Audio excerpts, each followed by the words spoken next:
बिना जान के जियल नाही जाई हमके सुइया जहर के लगवा दे माई रे। बिना जान के जियल नाही जाई हमके सुइया जहर के लगवा दे माई रे।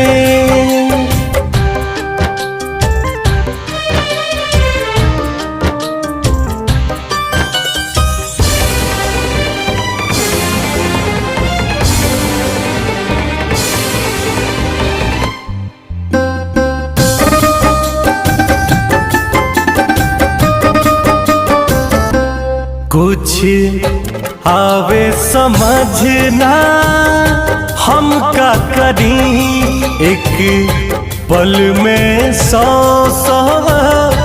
बार मरी।